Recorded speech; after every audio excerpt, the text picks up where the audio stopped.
Okay, I think we're live now. So, good morning, good afternoon, good evening to everyone who is listening to the sound of my voice, depending on where you're joining us from or when you're listening to this recording. You're welcome to today's episode of Let's Talk Scholarships. And today we're going to have a very nice discussion. On the banner, you can see today's discussion is going to center around the Chevening Scholarship. So, that's what we're here to do today. I'm going to introduce myself because most times if I start talking, I forget to do that. So I'll start with my own introduction. So, my name is Buchi. I am going to be the host of today's session. I have speakers with me in the studio who will get their own introductions in time. So I'm hosting today's session. I am a Commonwealth Scholar 2022-2023 academic session. I studied transport planning and engineering at the University of Leeds. I was once an applicant of Chevening, an unsuccessful one. So I understand the application process. I applied once. I remember then that was when I was a little bit uninformed. Let's put it that way. I was uninformed at that stage. But part of that application is what laid the foundation for my Commonwealth application that later worked out. So I'll be allowing our speakers to share their insight. I'll be sharing a little bit of my own as the days go by. Sorry, as the time goes on. So you're welcome to today's episode. I'm sure maybe some of you were here for our last session, which took place within the week, where we talked about the Chevening Scholarship in detail, about what it is, the opportunities it brings, what it means for you in the future. And I hope you're very ready and excited to make your applications. So the Chevening Scholarship comes up annually, and we're in another application cycle. So yeah, so that's what we're going to be doing today. Just as the conversation is going on, before I get to the speakers to do their own introductions, please, if you're joining us, please drop your name and where you're joining us from in the comment section so that we, have a feel of the audience. We know where you are. I know people are in different time zones, so we just want to know who's listening to us so that we can help to tailor the conversation to fit the bill. And there's one more thing I need to say before we go into discussion properly. So for those joining on LinkedIn, we've had a little bit of issues between our streaming platform and LinkedIn, the connection. So sometimes some people are watching the live stream on the post on LinkedIn and you're putting your comments on the advertisement post, and we won't be able to see your comments in the studio if your comments are going into the advert post. But if you click on the live stream video, you will see a comment box on the live stream video. And then if you put your comments there, then we'll be able to see your comments and your questions coming on in the studio from our end. So please just remember to do that if you're joining from LinkedIn. For YouTube and Facebook, usually that's not really an issue because it creates a comment section for you directly on the post. Okay, so yeah, just keep your comments coming. I can see them coming in already. And we're happy to have you with us today in the studio. So I'll allow our speakers to do a round of introduction and then we go into the discussion properly. Let's see. So in the gentlemanly way possible, I will start with Sarah because they said ladies first. So Sarah, let me allow you to have the mic before we come to Ronald. Okay, good evening, everyone. My name is Sarah Nathaniel Yanayok. I am a current, I was just newly and recently selected as a Chevening Scholar. I will be studying international human rights at the University of Essex. It's nice being on this platform. Well, I would say this is my second time being here this year. The first time was for my mock interview. And here I am today. So I hope that this would share. I hope that my experience will be able to inspire you to write and write your essay, apply for the Chevening, and hopefully we hope to welcome you to this platform. I hope to have a nice evening with you all. Thank you very much. Okay, thank you, Sarah. It's nice to have you. Like you said, it's your second time. I remember the first time when we had to impromptu call you. I think you were at a meeting and we had to do a mock interview with you for the Chevening. And I'm very happy that that translated into something successful. So it just goes to show that, some of these preparations we do actually result in very good fruit. So for those people listening, Sarah was on one side of the platform as a mentee. Now she's on this side of the platform as a mentor. And that's what we hope will also happen to you. So if you're listening to us today, maybe you're an applicant. By the next time you come back to us, you'll be an awardee and you'll be sharing your own experience with everyone. Okay, Ronald, let me yield the mic to you. All right. Thank you so much. Good afternoon, good evening, depending where you're watching us from. My name is Ronald 𝐃𝐚𝐭𝐞.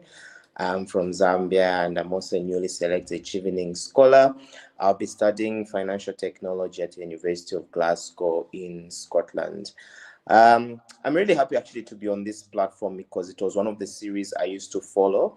Bucci and his series, as well as the mentorship and the advice he used to give, was really impactful when preparing for my essays, as well as during interview preparation. So, depending where you're watching us from, at what stage of your application you're at, trust me, these platforms are very informative and you are in the right hands in order to grasp the right information throughout your application journey. Thank you. Okay, thank you. Thank you. So it's good. We always like when we have returning people, people that have. So I too was also a beneficiary of this platform. So, it's a similar story across the board. When I was doing my application, it was one of these platforms I got it that made me to understand what I was doing wrong. Because I applied for Commonwealth Scholarship twice. The first time around, I didn't know what I was doing, if I'm being completely honest with everybody. But Mhm. by the time I got hold of the information, I saw one of the flyers, joined one of the sessions, got in touch with Ejiro, and then followed up, and then things started to look up from there. That's why I'm very passionate about advocating for people to get the information that they need, because most of the time you have the work ethic, you have the profile, you have the effort, everything is there, you're brilliant enough, you're good enough, but without the right information to do the right thing the right way, sometimes you may just miss the mark over something that shouldn't be a problem. So that's Yeah. why we're here. We're here to make sure that you are guided along the right path to make your journey easier than mine. That is the translation of what we are trying to do here. Okay, so I can look in the comments. I can see a lot of people. I see uh, Nelson from Tanzania. I see Udamaka from Nigeria. Nassim from Tanzania. Um, Esther from Lagos and Precious from Lagos. We have Elizabeth and Elizabeth. I think Elizabeth joining us from Kwara State, Nigeria. So yeah, so good mix of audience. So if you're listening, keep adding your names and your locations to the comment section so we can know. Well, at least it's good. We have people from different locations listening, which is good. We hope this is a very fruitful session. Okay, so before we go into the nitty gritty, I just want to give a little overview of the Chevening Scholarship before um, we go into the details, because someone listening may be hearing about the scholarship for the first time. Maybe they're not planning to apply this year. Maybe they're preparing to apply next year. So just want to give a little bit of an overview of what that means. So if you've never heard of the Chevening Scholarship before, just want to let you know the Chevening Scholarship is what we call a fully funded scholarship. And what a fully funded scholarship means is that all the expenses attached to a successful study is covered by the scholarship, starting from the visa application, the flight, accommodation fees, the actual tuition fees, living expenses, and some study grants, maybe some research grants attached to it as well. So all of that is covered by the scholarship. So that's what a fully funded opportunity means. And Chevening is one of those many scholarships that are fully funded. So which it basically means, come and study, we'll take care of all the expenses. The only thing you need to do is put in the effort, put in the, bring your human capital to the table, do what you're supposed to do, study, get your good grades. Don't worry about the money. We've got you covered. So that's the kind of thing that Chevening does, amongst other things that it also does. Details of that we were, I'm sure, explicitly covered in the session that we had in the middle of the week. So you can go back and watch that. It's going to be available on our YouTube channel. That's going to tell you everything you need to know about the way, the details of Chevening and the opportunity it is. It is funded by the UK government, and it allows you to study a 1-year taught master's degree in the UK. If you go to the Chevening website, if you've never been to their website, if you go to their website now, you see a lot of information is there. So I advise you take some time to go through the website to get through all the details and get abreast with all the information that's there. Now, the scholarship is in different stages. So usually around this time, I think between August and October this year, we'll have the first stage, which is the online application, which is what we're currently on. You have to fill in a series of forms, meet the eligibility requirements, write up some essay questions, provide some of your documentation and everything on the portal before it closes. Once you've submitted that, it will go through the first series of review, and then the shortlisted candidates will be invited for an interview, which will usually be held in your home country unless otherwise stated. So they will give you the venue, they invite you for an interview, they give you the venue, they'll tell you what you're supposed to bring. And then after that, if you are successful, there's some documentation that will be going on, and then you'll finally be awarded. And then you'll be ready to come and take up your studies. I believe that's the stage Ronald is at the moment. Yeah. Yeah, okay, good. So you've gone through the whole rigorous process. You're just waiting for resumption now, which is good. Yeah. Yeah, the admin process is also another process that you need to be patient with, because Chevening is all about being patient with yourself as well as throughout the application process. But after you get your results, you still have to be patient with doing all the admin work as well as the other processes. So, yeah, definitely on point regarding that. Yeah, thank you. I think Sarah is having some technical difficulty, but we'll hopefully hopeful to have her back. So, but we'll crack on with the conversation until we get her back. And one last thing I need to point out is that the application process is a full year cycle, which means that if you are applying now, you are applying to start studies in September 2027. So you just need to be aware of the timelines. So Ronald applied around this time last year and went through the whole process. So you see, full year, full 12 months later, he's preparing to go and resume. So that's the way the cycle goes. So it's not for people that are trying to start school this year. And Chevening also doesn't take courses that have a January start date. So it has to be the fall, which is the August to October start date for your course. So you just need to be aware of those dynamics so that you plan what you're doing around it. Yeah, but like we said, make sure you meet the deadlines, make sure you follow the process, make sure you're very patient and you read all the instructions. Very, very important tip. So that's the first tip I'm going to share.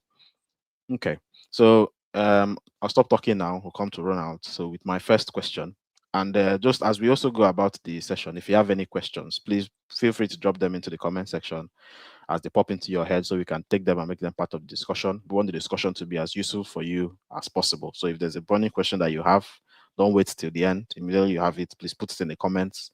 We'll take it, we'll add it to discussion. So we have enough time to address your questions. We don't want to be rushing through questions at the end. So please put in your questions as early as you have them. Okay. So Ronald, we'll get to your first question. So on a light one, yeah, how does it feel going through the whole process? I know you've talked about being patient with yourself and being patient with the process, but looking back this time last year when the application opened, how did you look at it? How was your feeling about the application? And if I'm going to dare to ask, what do you think has changed between then and now about yourself or about your outlook at the whole process? And what were you doing before the August last year of the preparation? So just put all that together. All right, thank you so much for that question. Yeah, like you've mentioned earlier, your applications for Commonwealth and Chevening, you had some rejections because you are not well informed. I do live the same testimony. I was not well informed towards Chevening, and what I realized is that you have to read the website end to end to understand what the Chevening scholarship is about, what they're actually looking for. Looking for even what they want you to get out of it. Once you grasp that concept, it's very easy for you to apply for the Chevening scholarship. And like you mentioned earlier on, what has actually changed? I've actually gone through the two cycles, the previous cycle when I was rejected, and the now cycle where I was actually being accepted. So one of the factors that I actually noticed is the word count has been reduced to 300 for each segment of the essays.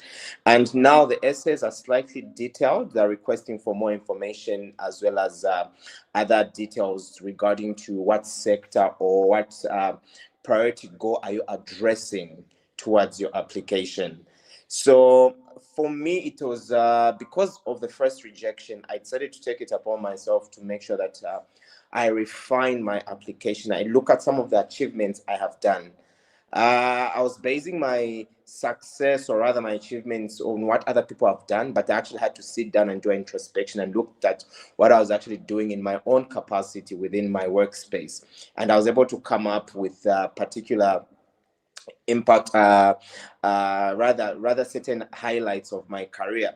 And within that, by April, I had a draft of my essays. So most Chevening applicants tend to wait until the application period opens. But what I would encourage most of them is that they have to make sure that their essays are ready before even the application window opens.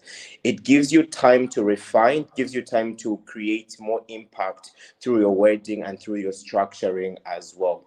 And one of the things that has actually changed is if you look at the YouTube website for the Chevening Scholarship Program, as well as their actual website, the Secretariat actually mentioned that it's imperative that you also look at the partner organizations. Those are the partner universities that you'd like to go to. So I think there's been quite some emphasis regarding to applying to partner universities. I, for one, I'm a scholar who applied to a partner university. So it's good that you also look at the partner universities as well. There's a reason why they are obviously asking that, so that you align your priority goals as well as your study in regard to the particular institution and so forth. So what has changed about me? I think I have grown towards Chevening.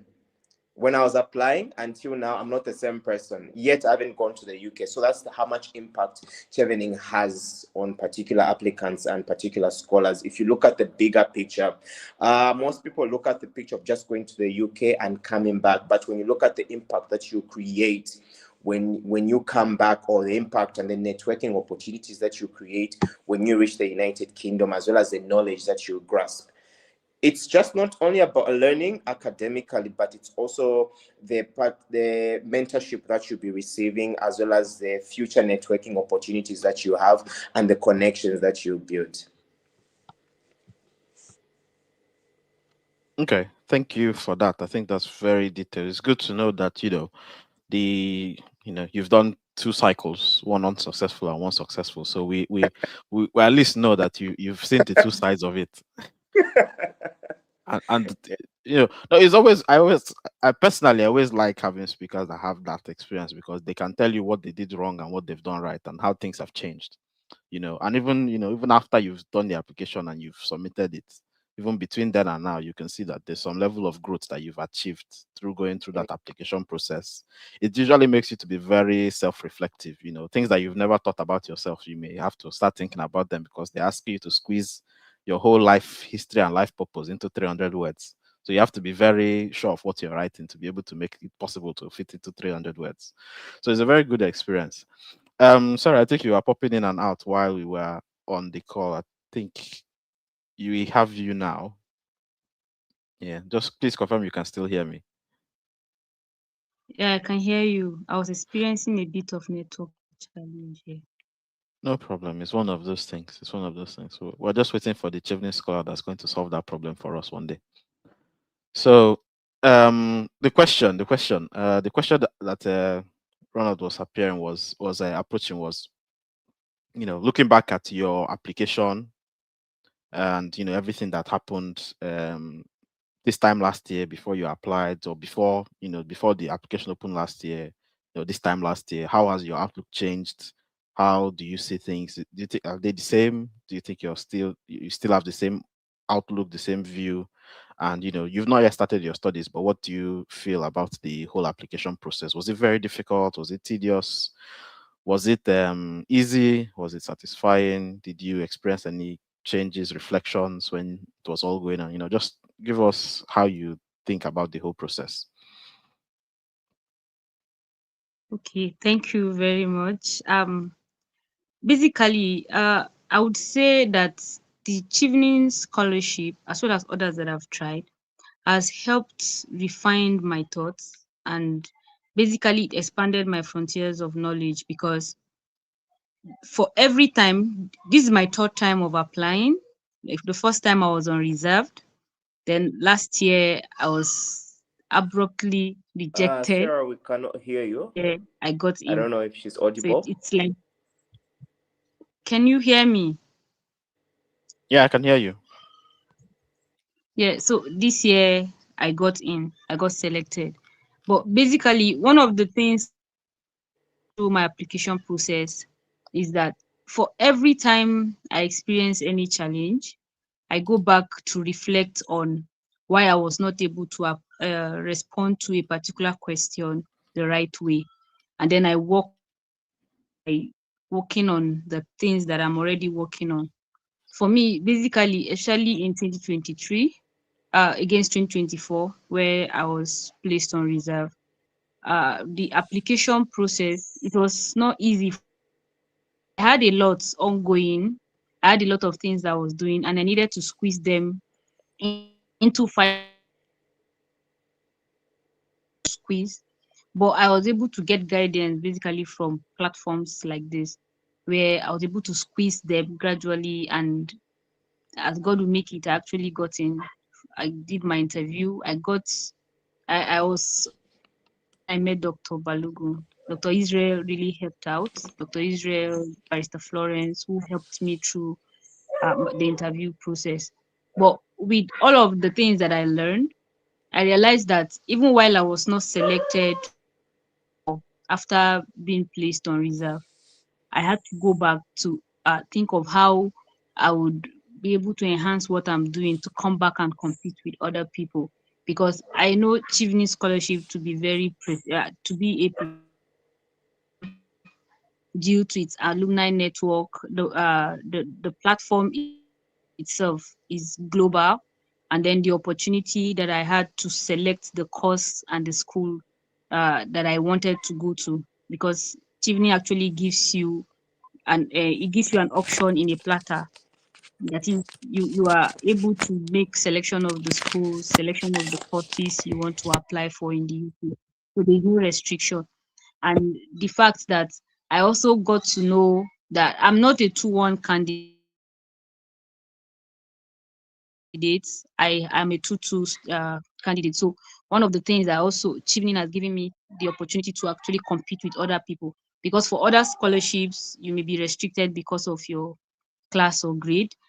However, Chevening actually gave me that platform to showcase the work that I do. So it means that it prioritized the change that I was making than my grade. And as it is at the moment, there's so much that I have done so far. Even while I was rejected last year, I still thought of it that I need to still put in the efforts. And this is my third time, and it is a successful one. And it's one of the things that I've also I also realized that since I had the process in 2023, it has not been the same for me, because all the application process had changed me. But especially last year, it now became even more difficult because they changed. Okay, the pattern of the questions are still the same. However, the questions changed. So they were not like the way it used to be, and then the words were even more limited. Then I was struggling with 500 words. Then I had to struggle with 300 words. How do I put in everything that I have even achieved? Because I think that I even achieved more things, more than what I had achieved in 2023 against 2024. And then in 2025, you're asking me to squeeze everything into 300 words. So how do I go about it? I knew how confused I was, but with the way the questions are quite direct. Like it doesn't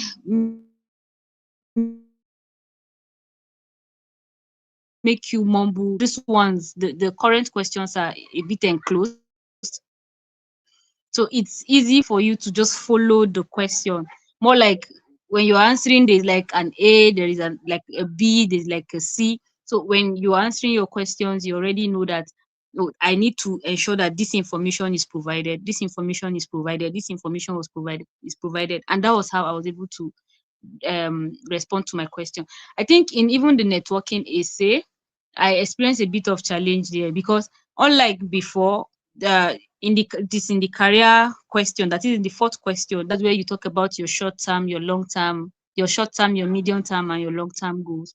But in the current questions, which we answered in 2025 against 2026, had us to talk about our networking.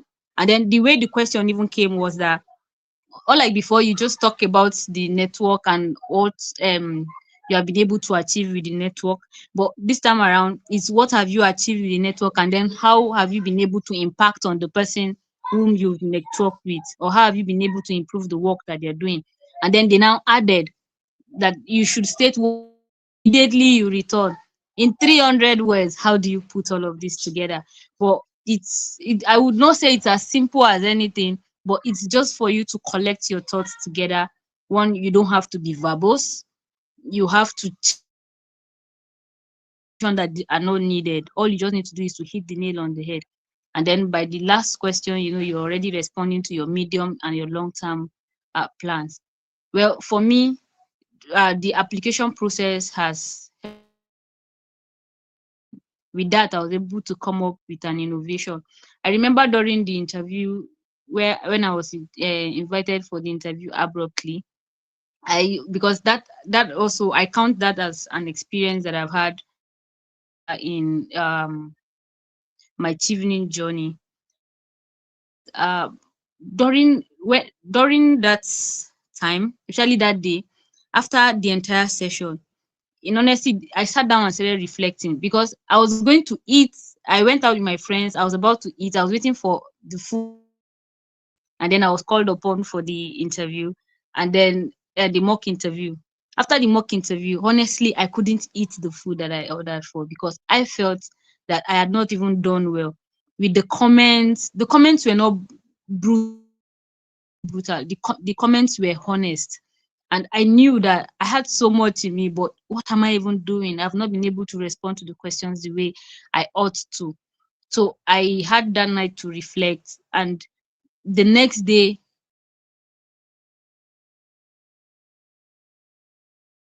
another session with Dr. Israel and Barrister Florence. I did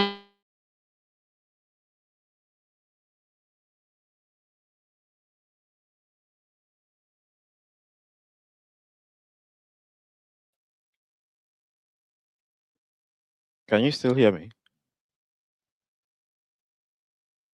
I think we're having technical difficulties with Sarah's audio. So I think she's frozen. Okay. Yeah. But yeah, but I think I think we've well, she's dropped a few nuggets there, which are good. Hopefully that's sorted out very soon.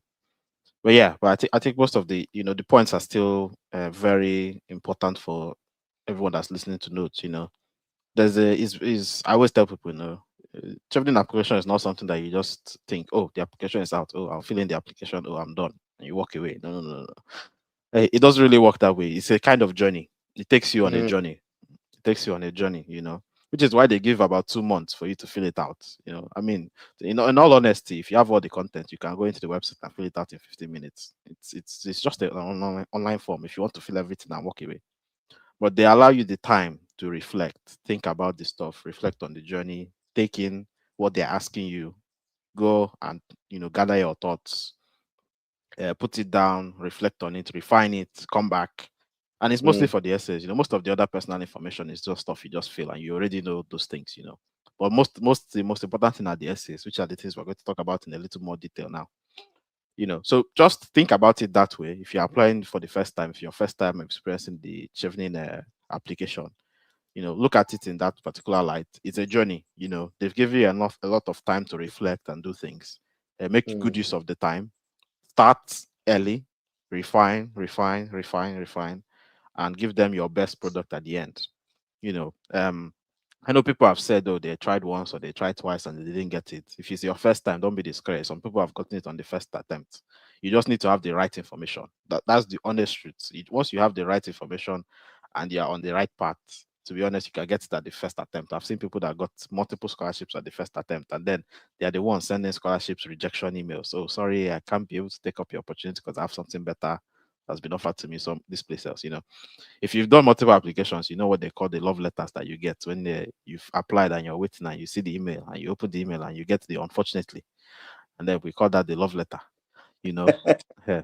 Sometimes you even get radio silence where they've kind of broken up with you, but they've ghosted you. They've not told you anything. So those things are part of the journey. But we have this session so you don't get to experience that. So if you get all the right information, do all the right things, if you have someone that can review your essays for you, that's also good to make sure that they're actually hitting the nail on the head. I think that's an important point that Sarah mentioned. They've refined the questions a little bit to make sure that you're hitting the nail on the head so that you're giving them the actual information that they want. And that actually improves your chances if you know what if you can take time to settle down to write. Okay, let's talk a little bit about the essays in more detail. And hopefully Sarah's network connection will be better as we go along.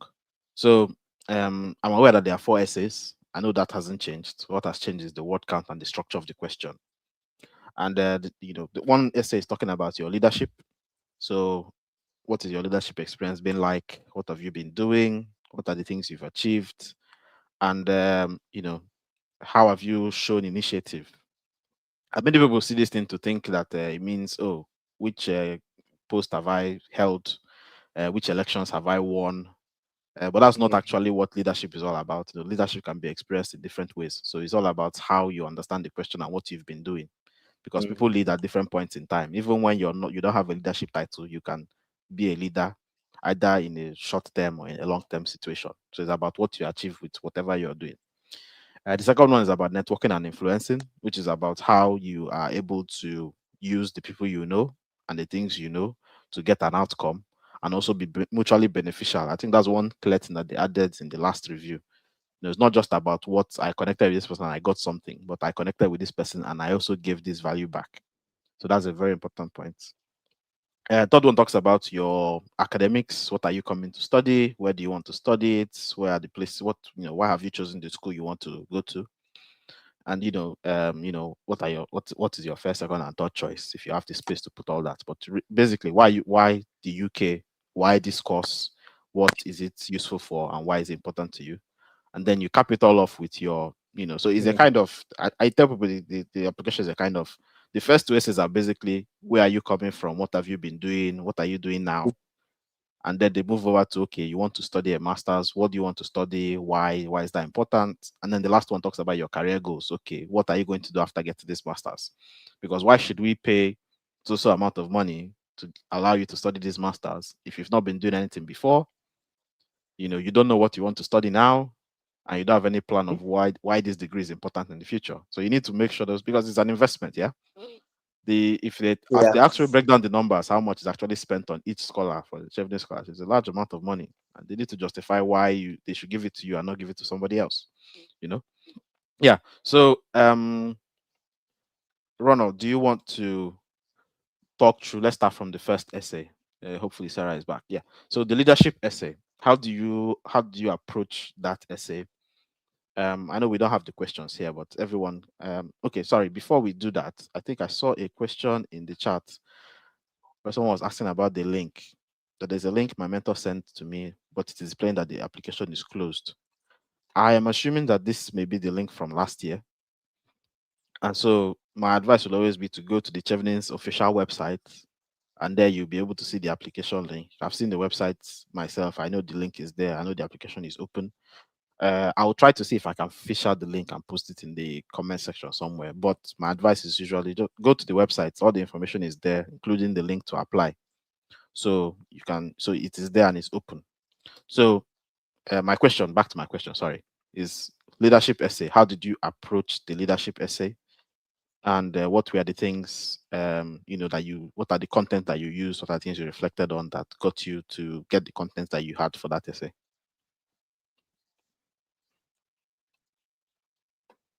Okay, so you said something very on a light note. You said something about the fees. From my country, I think I'm the student with the highest fees because I looked at the fees. Most of my friends were like half my fees, and they're like, they're spending this amount of money on the program I'm studying. So it means it's of high value, and for someone to spend almost to a lot of $1 million, or rather, a lot of pounds regarding to your school fees. So which means it means that you have something they've seen and they would like you to chase after it and have an impact. And this brings it to the leadership. For my case, leadership, I looked at it from my setting. Leadership can come from within your setting to an extended base. There are other people that have demonstrated leadership on a community based, where they've extended to the community their initiatives and driven impact. But my leadership is from my office base, that I was able to extend it to to the community. So when you look at this year's essays, they are quite specific. They're asking what is the context or challenge that you faced? What specific actions did you take as a leader? What was the outcome? And how has the experience shaped your approach towards leadership? If you structure this properly, you see that they've described it into a star approach. That's the situation that was there. What was the task? What were the actions? What were the results that came through? And also the lessons learned. Leadership is not leadership without quantitative outcome. But because you're applying for a very competitive scholarship, you need to both demonstrate outcome, both qualitative and quantitative. I, who's coming from a finance background, I was able to demonstrate it through numbers. I was able to show the numbers of the outcome from my initiative as well as the impact that I demonstrated. I was able to show impact through qualitative as well, showing that this had a ripple effect in benefiting not only me but also the community or the people also around me. And you need to be, with 300 words under leadership, you need to be very specific.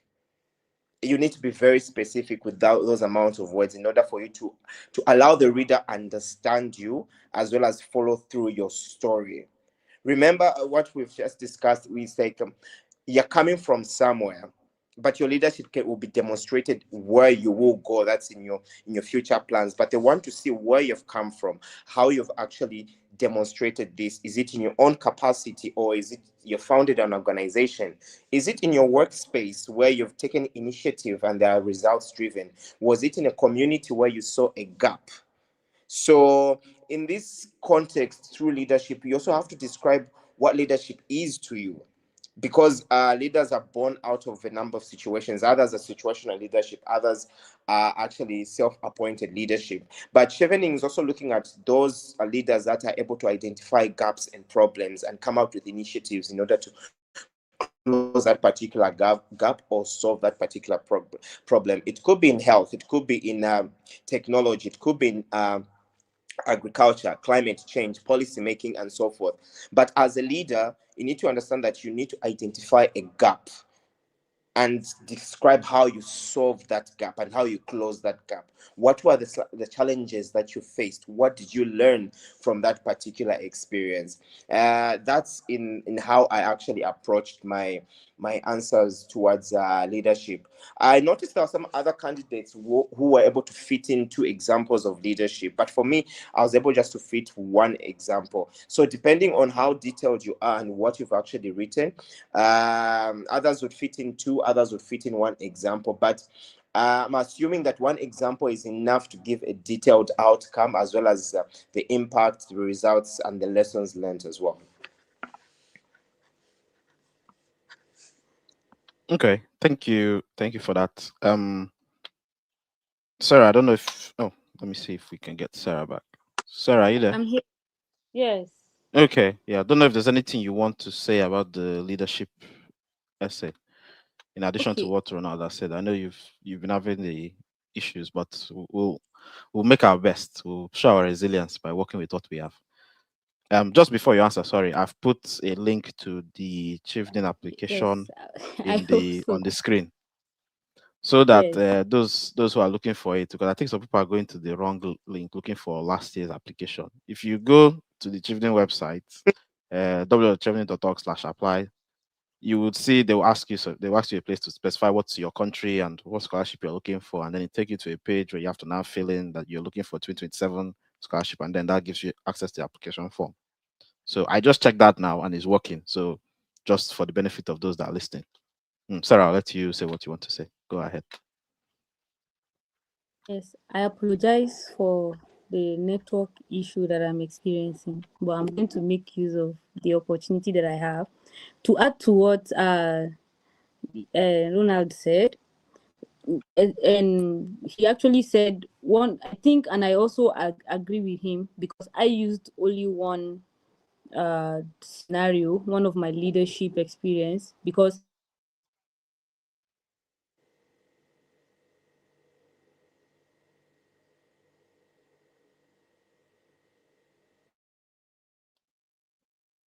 I think that's frozen again. Um, Okay, you're back. I can hear you now. okay, so I had to quickly get the question. So, what was the context or challenge you faced? What specific action did you take as a leader? What was the outcome and what did you learn? Then, how has the experience shaped your approach to leadership? Basically, this just tells you that it is one leadership style versus another.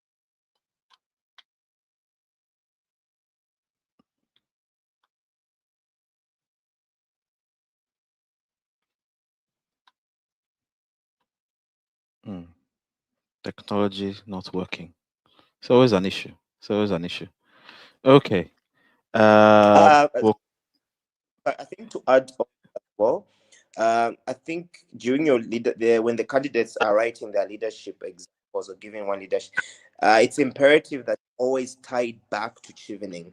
How Chevening will be able to enhance their leadership. What will they able to benefit from Chevening? Because that's what the readers are looking for. Yes, they'll give you these opportunities, but in your context as well as in your line of leadership, what are you going to benefit? Because every leadership example is very thematic.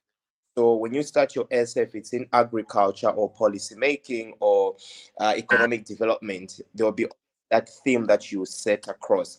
And once you are summarizing your leadership example, always tie it back to Chevening. Mention one particular Chevening leadership program that it has that is related to policy change, as well as maybe mention particular names that you are looking, certain leaders that you are looking forward to, that you're able to give you more knowledge impact to drive that sustainable change and development.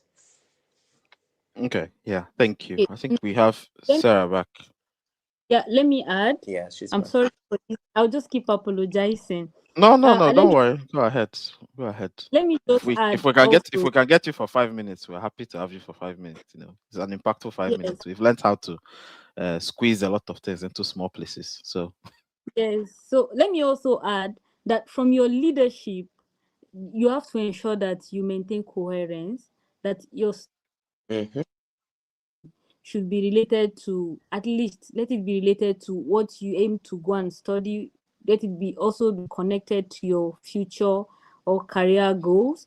And then if possible, your net when you're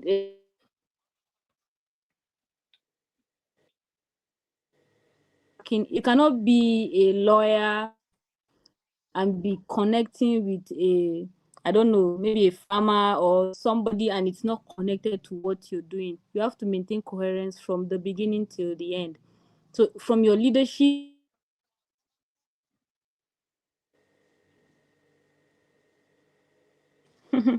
so when you reflect on the leadership experience you want to share, ensure that you're able to connect it down to your study and to your career. okay. I think in between those breaks in transmission, she was dropping some nuggets, which is good. You know, so we're getting the value still in between the challenges. But let me apologize to all our listeners for all the network glitches. It's it's one of the things that are out of our Yes, control. But because of time, let me just try to summarize. I think yes. it's So as a I very was saying, important point. Oh, sorry, Sarah. I think you are in and out of some point. But let me try to summarize so we can move on to the other essays before we run out of time. yes, I think the point you are trying to make is that it's a single story you're telling about a single person. So even though it's four different essays, you don't need to present four different people in the four different essays. Whoever is reading your essay should be able to connect the you that you write about in the leadership essay to the you that's networking, to the same you that's going to study, to the same you that has the future career plan. So the most coherent story is usually like oh, I've led in this area because it's going towards the problem I want to solve, and I've connected with so person when I was trying to work on this area in this problem that I'm trying to solve. And when I study this masters, it's going to help give me the knowledge to be able to go deeper into this problem I want to solve. And then my career goals are about solving this problem and doing this in this area and doing this in this area. So it's one single story. Okay, we're talking about the same thing. So anyone that's reading that already knows, okay, this is what we're talking about. This is what this person is going in for. You know, you can't be it's difficult to try and tie in plenty examples when you're talking about, oh, I was a leader in pharmaceuticals, and then I connected with a mechanical engineer because I wanted to build a plane. And then in the future, I think I'm going to become a farmer so that I can help with the crop resistance. And then I want to study medicine in the UK because I am passionate about helping people in the hospital. It's a kind of disjointed story. It's all nice things, it's all good points, but it's a disjointed story. So you can't really follow what exactly is this person trying to do, what are they trying to achieve, what exactly is going on with this person. You need to be able to tell one simple story. It mustn't be the same people in your field. It must not be, oh, I'm a lawyer, so I'm only connecting with lawyers. No. If you're a lawyer and you're Mhm. connecting with a farmer or a doctor, maybe you want to do something about, health policy. So you're connecting with a doctor, with a professional in that field. You want to do something about you want to do something about the laws affecting, food security and, food distribution or something. You just need to provide it a very clear link about, this is why I made this connection. This is how it ties into what I'm going to study. You can have 20 goals in your life, but you don't need to write about the 20 goals in Chevening. Chevening wants to know the one that's most important pertaining to the study you want to do and everything that you're going to go for. So I want us to talk a little bit about the networking essay and what that actually looks like, because we've had the whole story. So in the networking and influencing essay, some people hear influencing and think that's a very bad word, but it's not. So you just need to calm your fears if you feel like it's not about being manipulative. It's about how do you get things done, because in everything you do, you have to work with people, and working with people is a skill. And I think that's what the networking and influencing essay is all about. So sorry, I think your connection is stable. So let's start with you. In the networking and influencing space, what do you think are the major points people should be looking at, including in that essay? Okay, so I will just read out the way the question is at the moment. They say, how was the relationship? Okay, tell us about a professional relationship you have built and maintained in your answer. So please address, they were specific about what you should address. How was the relationship formed and what made it important? What did you contribute to this relationship and what did you gain? How have you sustained or developed this relationship over time? And then what are your expectations within the Chevening community and beyond? I think the questions are very specific. For me, while I was responding to the questions, I followed it bit by bit. They say, tell us about a professional. I had my narration. That was before I started proofreading. Then the next thing I did was, how was the relationship formed and what made it important? Because the question itself was very specific about what you needed to do. For me, I stated who I had met and where I met the person, and then what helped us to connect, what led to the connection, and then how we've been working so far, and then how it has been able to impact on the work that I'm doing. Then I also now added how I have been able to support the person in the work that they do, because for us to have connected and the connection or the network and or the influence of the network or the influence of that person trying to help me build on what I'm doing, it means that the work that we are doing is connected.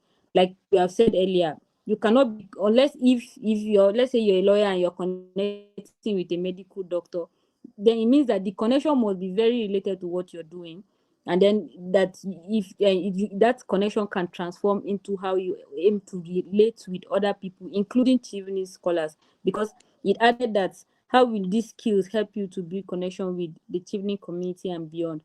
That is because right now what the question basically is even asking is even the last part, because it's more specific about how you make a network and then how you intend to improve on the network that you have been able to get. So if you eventually, then if you're rounding up and if you eventually get into Chevening, definitely you'll be learning and also sharing. So you're not, because in the previous essay most of the things we were talking about was what we were getting, what we're getting, but this time around, so if you're getting, what do you aim to share?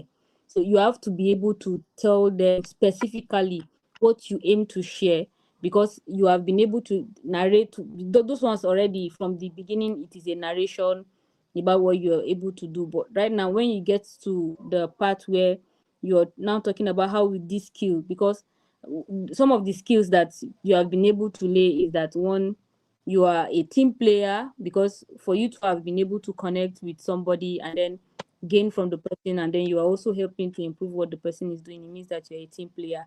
And that is what Chevening is also looking out for, since the essence of the build leaders, and those people would return back. And then, given that Chevening has a it has a wide global alumni platform, you have to be sharing with people. So are you that candidate who wants to share with people? Are you that candidate who is willing to improve what other people are doing? Because you also have alumni in your country, as well as those people in your region. So you should be able to state specifically what you want to share, or what you aim to share, from the things that you have learned from the network that you have established. So you have to be careful not to also mention so many people. Please mention one person, because the question asks you, tell us about a professional relationship. Please, the A should be in brackets, because they're talking about one person.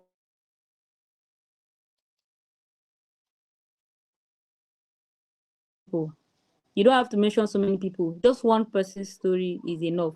So look at, all you just need to do is to sieve the most of let's say 100 people. You must have met a million people, but check which one you can actually talk about, that will give you the results that you're looking for in order for you to be able to write your essay. I think that was what I did in this particular one, and it was helpful. Thank you. Okay. Thank you. We managed to get all your nuggets this time, which is very good. So thank you for sharing that. I think it's a very important point that as the word count has come down, people should be a little bit more focused about the contents that they are writing. One good example, I always say, one good example is better than three examples that don't mean anything, or three poorly written examples. Like, you may have had 20 wonderful connections, but we just need one good one that you can show all the attributes that Chevening is looking for. To be honest, when you go for the interview, you can talk about others if you have the time. But on paper, tell them about one connection that's related to, again, your future, your career plan. So you can have different connections for different things, but the one that's most related to what you're trying to do, I think, is the one that you should choose, and try to hit all the points in the question. Ronald, I don't know if you have anything to add. I'll echo what Sarah said. Actually, she has been very quite detailed, with her elaborate answer. Also, in addition, there's a thin line between the networking essay and the leadership essays. There's a very thin line. You might be typing networking, then you find yourself that, oh, you've gone into leading now. You're actually leading instead of demonstrating a connection. So, like Sarah said, you need to be very specific. Again, the star approach matters in this essay as well, because you need to describe the situation. You name the people that you networked. As a candidate, you cannot just say, I connected this and that. You need to be very specific: who you connected, how you connected, where was the relationship built. If you've known the person over time, you can also state the number of years or the timeline, how long you've known them, in what capacity, because they are asking in what capacity, or rather very specific as a professional capacity. Uh, for It's similar to what Sarah said. How I approach this one, my line of work is in an intersection between business and technology. So, under my business space, I tend to look at the community, things like municipal councils as well as other government agencies. So, in my essay, I did describe how I met a particular individual who needed a technology to be implemented in their business as well as in their agencies. And using where I work, I use that as a connection in order to drive that. So even in your essays on networking, you also have to give your results, both qualitative and quantitative. You also need to show how you gained and also what they gained. So you have to demonstrate a 50-50 win from both sides as well. Like you have mentioned, that Chevening is looking at what you also gain in networking. Just on a light note, my friend was telling me that Chevening is not for introverts, it's for extroverts. So you need to come out. You need to tell and own your story. You cannot hold back thinking the readers will understand you. You need to really amplify your story and demonstrate your networking capacity as well as capabilities. You also still have to come back and tie it back to Chevening. Like Sarah said, you need to bring it back and tie it back to Chevening. The skills that you learn from Chevening through networking, the people that you connect with, the other former Chevening scholars have built institutions. You wish to connect with such individuals in order to drive that particular change. Also, it also states some of the lessons learned.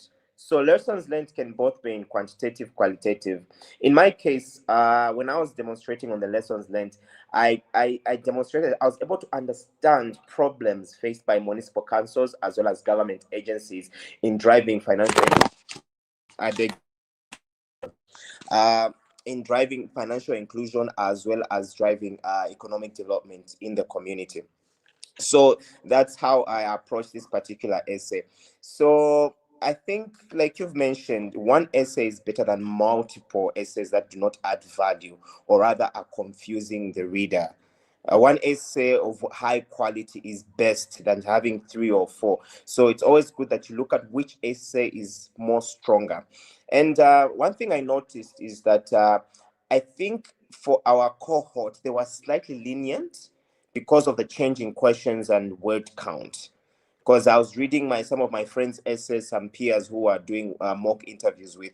I looked at the essay; they did not really hit the nail on the head according to what was being asked, but they approached it in a manner of how the previous questions were being asked. So I think the reading committee was slightly lenient on such an approach. But for this year, I think they'll take the bar slightly higher because they've put everything in detail, what they want you to answer and how they want you to answer it. So that's my contribution towards Sarah's explanation. Okay. Thank you both. I know that we're approaching the 1 hour mark, so we have 2 more essays and a few more tips. I can see 1 or 2 questions in the chat, but we'll come to those at the end because I don't want to stop the flow of the discussion. So I know the next essay is talking about the study, which is basically, previously that used to be where you state your first choice, second choice, third choice, institution, what you want to study, why. 500 words, you probably could do that. I've heard some people talk about, it's better you just talk about the first choice, give it a lot of give it a lot of volume, and then you can mention that this is your second choice, this is your third choice at the end. I've heard people say you need to talk about the 3 choices equally. I'm just curious to know what worked for you now that we've moved from 500 words to 300 words. How did you approach the study essay? Sarah, let's start from you. I think I like that I have to be reading the question since I have the question with me. Yeah, go ahead. So that yes. So on the question, it says, explain your first choice of course and university. Please relate your answer to one of the UK priority areas for Chevening as referenced on the Chevening website here. Okay. Chevening website here, Chevening application criteria basically. So what is the specific priority area you wish to address? How will your chosen course equip you to contribute to addressing this theme? Why have you selected your particular university in the UK? And how do you plan to immediately apply the knowledge or skills you gain after your studies? So I would say that I didn't write about my other choices. Like they said, the question asked that explain your first choice. So basically everything I responded to was surrounding my first choice. However, my other choices were almost alike, but I didn't even mention them. Now, I also made sure that I responded to the question in the manner at which it was asked. So, like I did in the other questions, he said, what is the specific priority area you wish to address? There are several priority areas. Mine was on inclusion and good governance. So you have to ensure that whatever you're studying is related to one priority area. And then you also have to also ensure that you connect it to what happens in Nigeria. So you look at it, UK, what's the UK priority area? It is mentioned in their website. And then how is it related to the things that are happening in your country? So because basically you're coming back to your country to come and address an issue. So you should not be reading and studying something that is not connected to a problem or to a priority area. So I what my school has done. Now, one of the mistakes that many people have done even in the past is that when you go to university, you just go and copy and paste. You copy the information and paste. So usually when I tell people that the information that you're looking for, they already have that information, but what they want is how you have been able to connect it with what you're studying. So after you must have stated the priority area, then you also come down and begin to talk about your first choice. First of all, you talk about the reason why you are why you have selected that particular choice of university, as well as the course, and then how will that course course improve on the work that you're already doing. Because basically the reason why you're studying the course is because you want to enhance something in your country, a particular problem, or the problems that have been in existence, or the work that you have been doing, you want to improve on the work. It depends, because for some it is a new change you're trying to create, for some it is an existing change or an so. And the next question is also, why have you selected your particular university in the UK? Definitely you have to talk about it. For me, I selected University of Essex to study international human rights law. And one thing I realized about the University of Essex is that it has consultative status with the United Nations, and the work that I'm doing is highly related to the United Nations SDGs. So I was able to connect it. So if University of Essex has consultative status with United Nations, that means that the work that I'm already doing would make so much sense in that school. I'll even have opportunity of going to Geneva. These were some of the things that I was able to write. So you don't just go and write. For me, I feel like in the essay, you probably, while you're talking about ranking, don't even spend so much time about the ranking. There's so much that these schools do or they have that would help improve on the work that you're doing. They may create network for you. It could be about job opportunities that they have.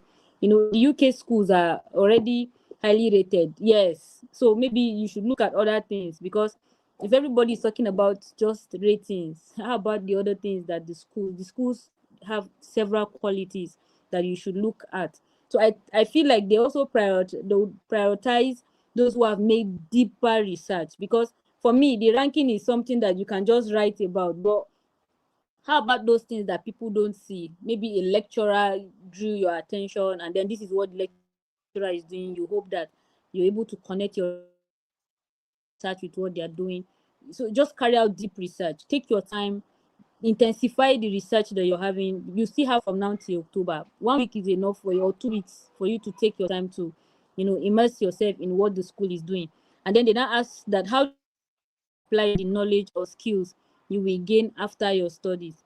I think these are regular questions that we always see. However, you have to connect it to the same, because for me, I connected it to the UK priority areas, because they have priority areas in Nigeria, and there are problems that are still existing. That is the reason why this they lay priority on this thing. So this is what I'm coming to do with the knowledge that I've gotten. So it means that you must have modules next to the priority area, check the modules, check everything. They also, even some of the schools, if you check in their overview, they also tell you the kind of skills that you will gain.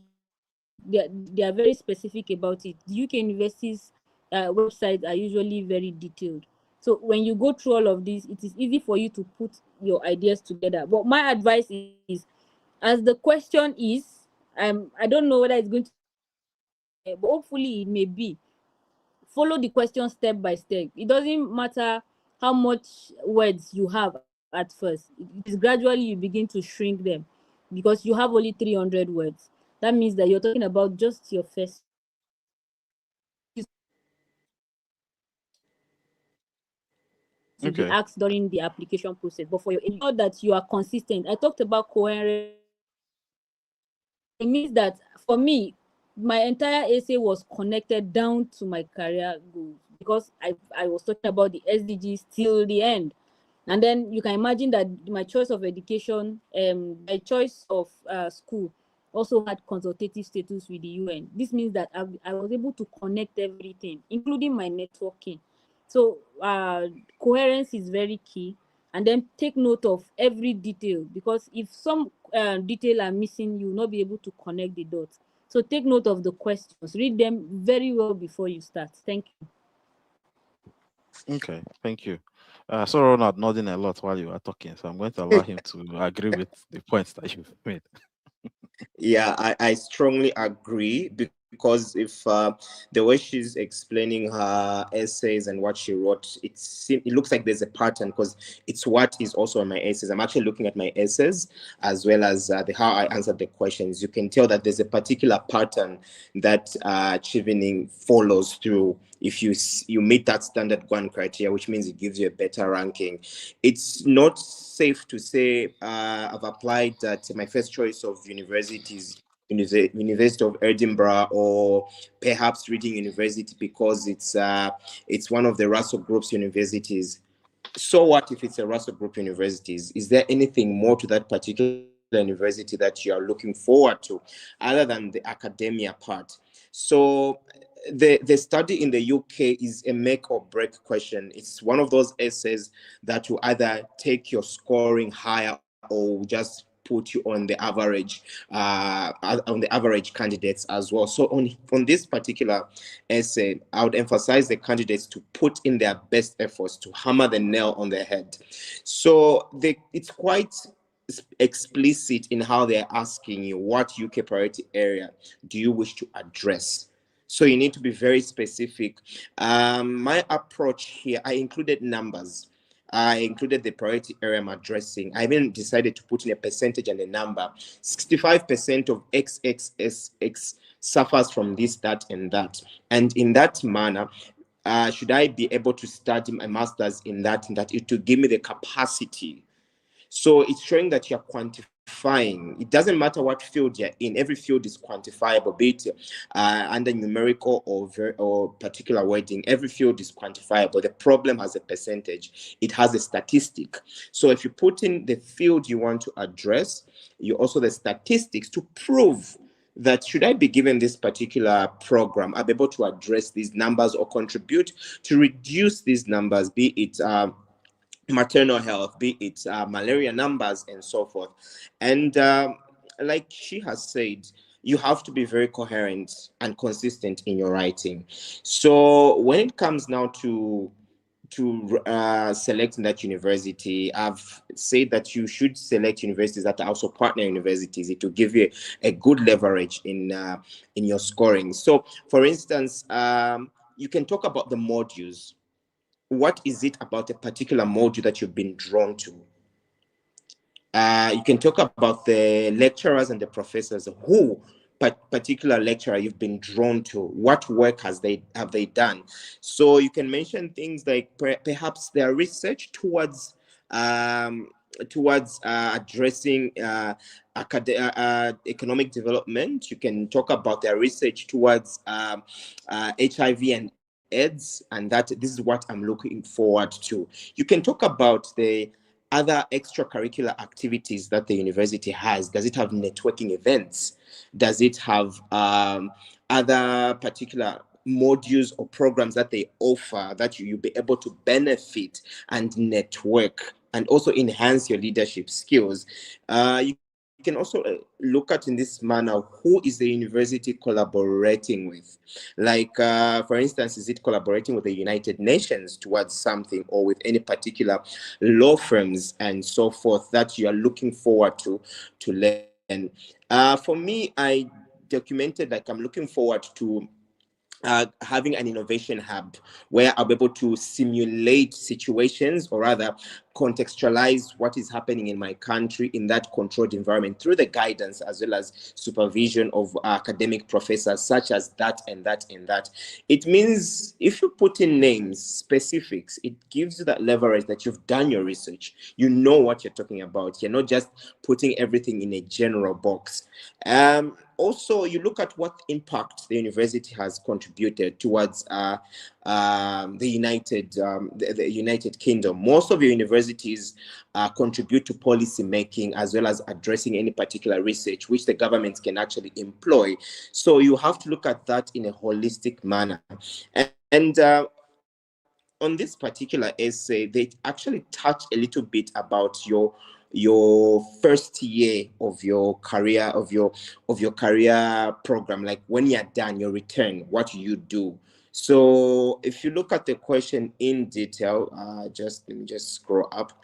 How do you plan to immediate, so it looks at your immediate goal when you return the knowledge and the skills after your studies. So you've seen they've done a dividing where part the immediate career plan that's between 1 to 2 years has been squeezed into study in the UK. So that's how I actually approached this question. And I think to summarize, there's a particular pattern that Sarah followed and also followed, and it looks like they're all consistent and there's nothing that's out of line. Okay, thank you. I'm just looking at time because I want us to talk about the last essay before. I know Sarah has to go in a few minutes. But I just also want to add one point. Because there's one question that I saw which I want to address before we go through far into the session. I wish there was a health professional in the panel so I can better relate to what's being explained. Precious, so I'm just going to say this. We have other sessions that we've done before. We've had other health professional staff come in. But the general principle of what is being said is actually the same. Specific examples will differ from, background. Even if I was a health professional, what I'm talking about may not be exactly what you want to talk about, because people in health profession do different things. I've seen people in health profession tackling policy. I've seen people that go into the research, some people that are going into innovation, people are going into products. So it really depends on what you want to do. But I know from a STEM perspective, some of the things you can include in this particular essay we're talking about may be, especially if you are doing lab-based research, it may be the lab that the school owns. The infrastructure that is available may be the reason why you want to go to this school. Maybe there's a particular research method you want to use, and only this school in the whole UK has that equipment. It's very possible because they are the only one. For example, something that's related to genetics. There may be very few schools that talk about genetics or that have the kind of equipment that you want to do, the kind of research that you want to do. And in different fields as well, is the same. There's different labs, and the thing about UK universities that I've noticed is that they always have a kind of a selling point. So every university is not trying to teach the same thing. Every university is trying to carve a niche for themselves. So there's always the best place to study a particular course in every university in this country. And because when I was a student, I was part of a student representation in my department, and they were trying to develop a new program. And one of the first stages of developing the new program was to go and do a research of what every university in the UK is offering in that area. And then where is the gap? So that when you do like literature review and there's a gap analysis, so they'll do a gap analysis on what other people are teaching. What is it that other people are teaching and what is that they are not teaching that we can now teach? And then that's how they develop their program. So you need to also be aware that when you choose your first choice, there's something unique about that first choice that is actually was when the program was designed, and you need to pick up on that. If you mention that, to be honest, that's usually the highlight, especially when it relates to what you're doing. So those are the kind of things that deeper understanding goes into. Like Sarah already said, ranking is something that, to be honest, with a simple Google search, I can pull up the ranking of any university that I think of. So it doesn't really mean much. I mean, universities are happy when they're highly ranked, but for a scholarship of this depth that's very targeted, the ranking of your school may not even mean anything to you or to what you're doing. You may want to study a particular thing. Oxford, Cambridge may be the best university in the UK, but it's not the best university to study that thing you want to study. So you need to think about it in that kind of dimension. Okay, so let's talk about the last essay, career goals, because career goals are something that are very dynamic. I always tell people that when you write this essay, some people feel like they are trying to sign a life contract, that if I write this thing down, it means I have to do it. And I don't have the space to change. So they are very nervous. They are very anxious about what they want to write. But I always tell people, your goals will evolve over time. And you can only make a goal now based on the knowledge that you have. And the truth is, when you write your career plan now, and when you finish your degree, your career plan will change slightly. I know my speakers have not done their master's degree. So if you come back to them in a year's time, they will tell you the truth. Your career plan will evolve a little bit because you've been introduced to more knowledge. you now know exactly, okay, this is how this thing actually applies. And the reader is also understanding that you're writing your career plan based on what you know at this level. And so you need to understand that once you know where you're headed and you're very coherent in what you're writing, then it's good. There's some certain knowledge you don't have now, so you cannot be as specific as that, but you can be specific to the degree of knowledge that is available for in-depth research, especially when you have some certain amount of knowledge in your field. So that's why they always ask whether you've had work experience before they start. You have a certain level of work experience to be sure that you've done something in that industry before you come into this place to say, okay, I know that I'm already doing this, and this is what the pathway to success looks like. This is where I'm going. Okay, I'm going to stop there. I'm going to allow Sarah to mention some things. There's a few other tips I'm going to give at the end, but just so that we get everything in time before our speakers need to go. So, Sarah, I want to say be quick, but I know when you talk about these things, there's always a lot of things that needs to be said. But let's try to just see if we can give them some nuggets in the short time that we have left.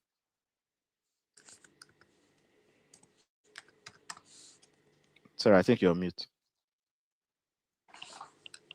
Okay, I should go ahead, right? Okay, for the Yeah, career go plan, ahead. I will read the question. So they say outline your medium and long-term career plans. Please relate your answer to a key challenge or priority facing your country or region. What impact do you intend to make in, so they now specify, what impact do you intend to make in your home country or region? How does your career plan align with your priorities? What threats or obstacles might you face? How will you overcome them? Wait, I think, yes, I'm correct. So, and then how will being a Chevening Scholar help you achieve this? You can see, for those who have applied previously, you can see that there is, I wouldn't call it slight, it's a massive change in the way the questions and then how you ought to respond to it. Before now, it used to be your short term, your medium, and your long term plan. Now it is different. So basically, you are asked to identify challenges in your community or in your country. No, it's not even in your community, in your country or region. So it could be either Nigeria or West Africa or Africa at large, because Chevening likes big minds. And then what impact do you intend to make in your home country? I think, for one of the things we've been laying so much emphasis on is coherence and being consistent. You can see where they are now asking you to connect your career plan with your course of study and the challenge or priority you identified.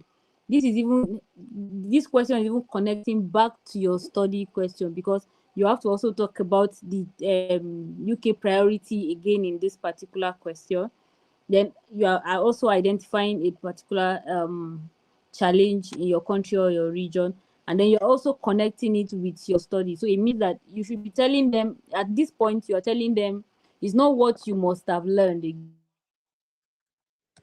Out deep research in your institution's website, they tell you what you aim to gain at the end, so you use that to connect it with the challenge that you know that exists in your country. And then they also added that they should also talk about the barriers you might face, and how do you intend to overcome them. This one exactly, that you're already talking about risk management. So if eventually I am doing this, what challenge will I experience? For me, I was talking about the particular innovation that I had come up with, and then I said we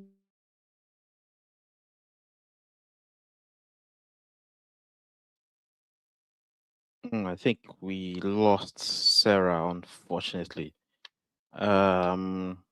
Yeah. Hopefully she'll try to dial back in. Ronald, I think you're still there, are you?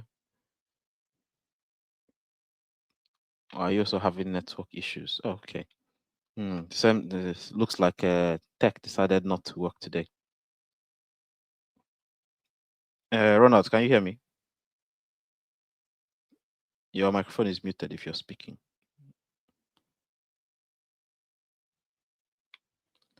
No. Okay. Let me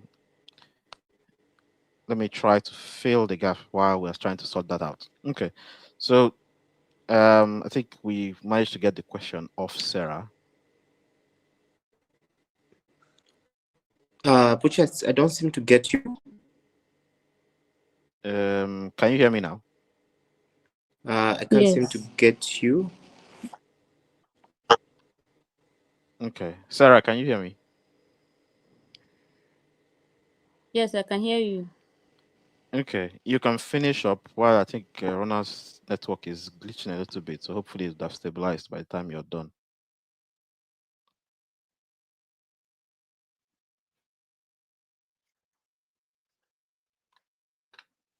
Oh, No, can you hear me?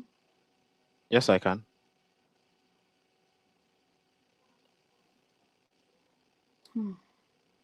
I can hear you.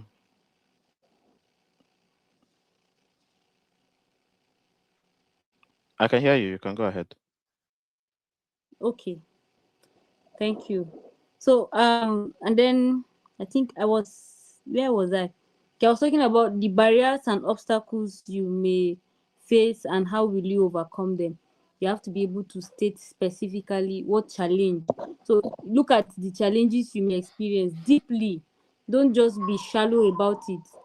Look at the challenges you may be experiencing. For me, I already talked about how it may be difficult for me to reach the people that I want to because my innovation is Pan-African. And then my how will I overcome them? I was already talking about the Chevening network because look at I'm already in a session with Ronald from another network. I would be able to enhance what I'm doing. That way, I've been able to bridge whatever challenge, or I've been able to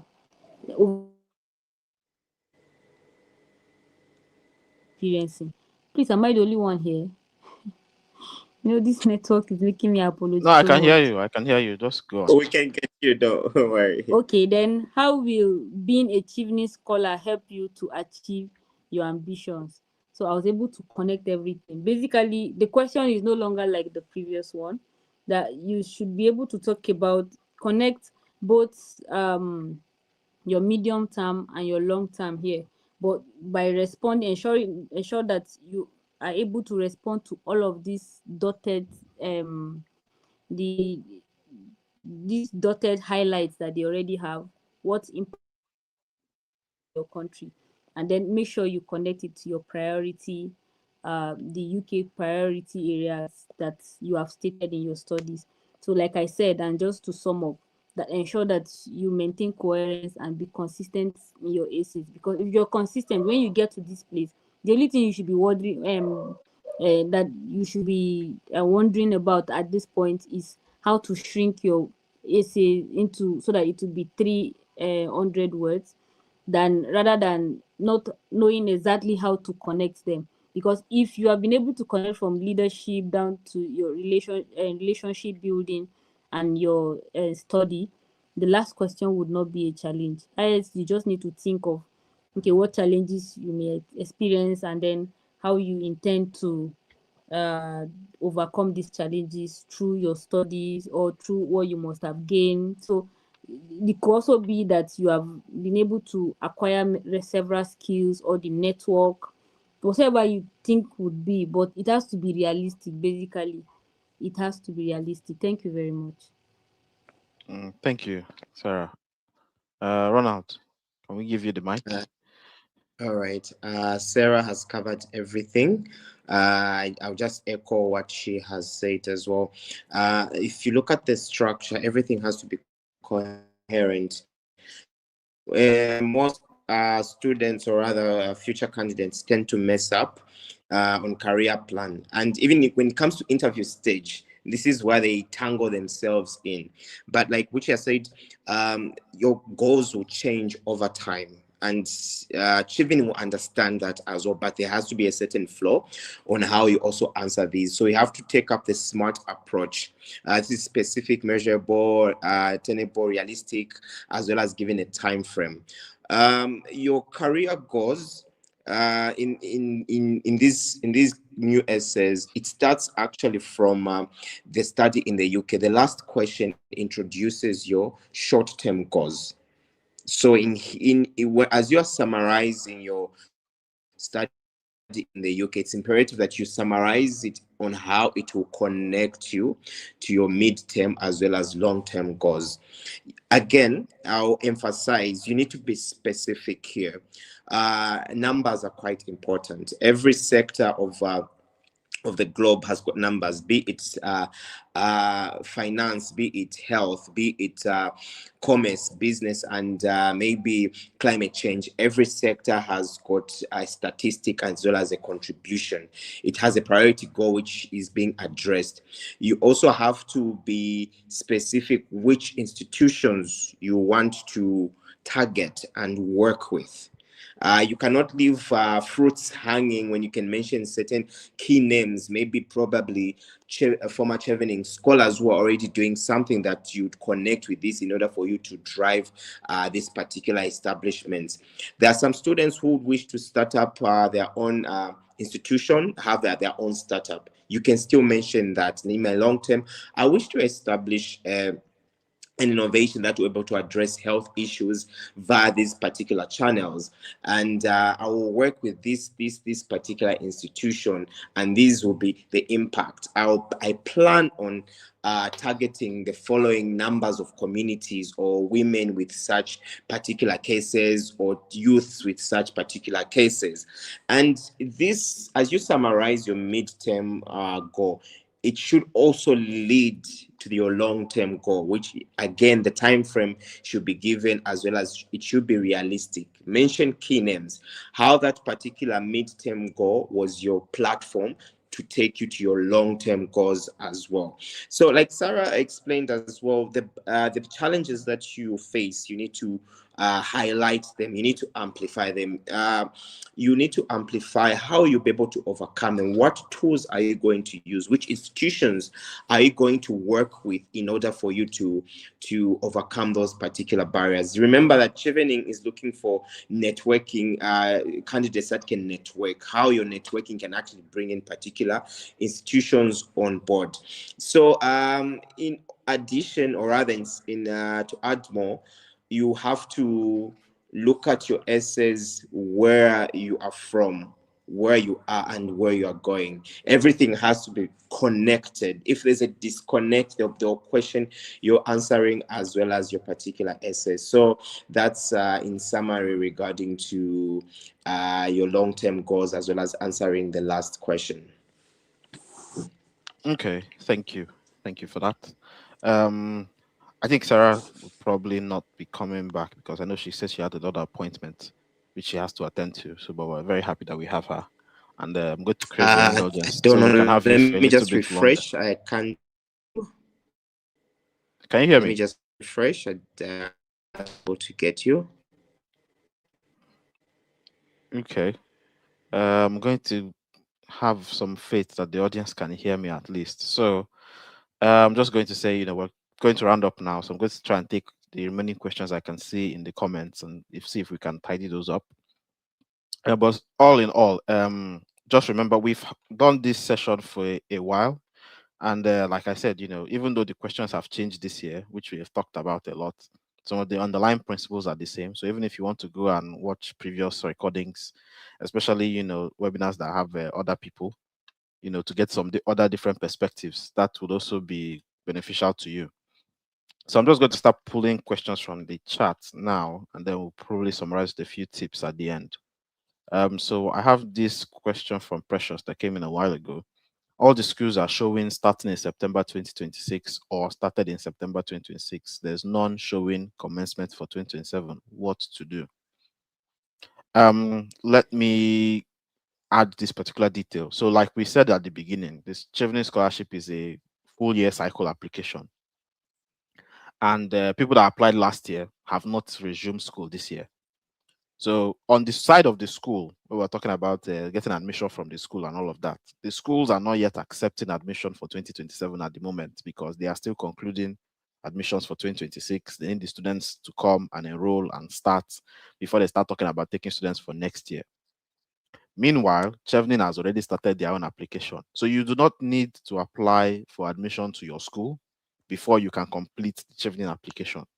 You can focus on completing the Chevening application within this window. Chevening will not ask you for admission until a later date when they are sure that admission cycle has already started and the schools have started giving out admission letters.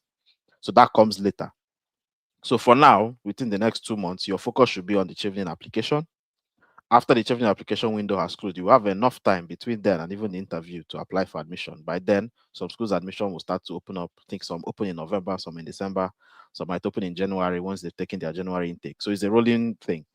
But all being said, you will have admission before, say, April 2027 to start in September 2027. So that shouldn't be a big issue now. You don't need the admission now. You just need to be sure that you meet the admission criteria of the school that you want to go to. You know, that's one thing that you just need to check.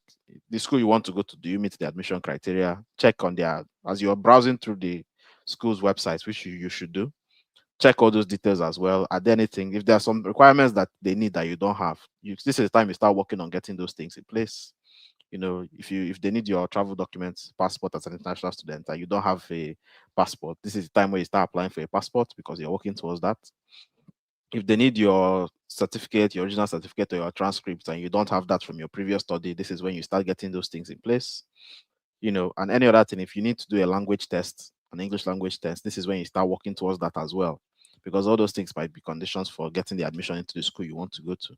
So you start planning towards that. But for your major focus should be to complete the Chevening application, because you will have enough time to do all these things before the actual start of your award or before the final awards of certificates is being given out to the scholars that they choose. Ronald, I don't know if that reflects your own experience as well. Yeah, right on point in that regard. It's also imperative that also the candidates, the incoming new candidates that will be applying, they should always at least have 5 schools in mind, priority schools that they wish to apply to, in case goals and plans change. One particular experience that one of my colleagues actually experienced is that particular program that he was accepted in, they later told him it will not be running, and yet it was on his application. So it's good that you should always ask on the website, write to the admissions team, is this program running in 2027? They'll tell you, no, it will discontinue it, but there's this other program which will be introducing, so that you avoid altering your essays or making other complications as well.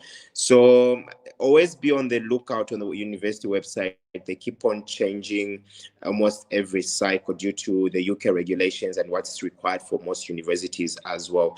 From my experience, the intake that went to University of Glasgow in the previous year did not write the English proficiency tests, but our intake was requested to actually write that. So it's something that came on just impromptu, but we had to write because it's our first choice of university. So like it has been mentioned, just prepare everything, inquire about the program, if it's running, or there are any particular changes that would alter your goals or any knowledge that you'd gain. Yeah, very, very important. Also, you know, even if you miss, I think I've seen a situation where you're allowed to make some changes during the interview if things have changed. I've also seen a situation where a scholar was awarded and then the program, like you said, was discontinued. And Chevening has to call them up and say, okay, your first choice university, they've given you an admission letter previously, but they've taken a decision to discontinue the program because maybe they don't have enough people that are enrolled on the program.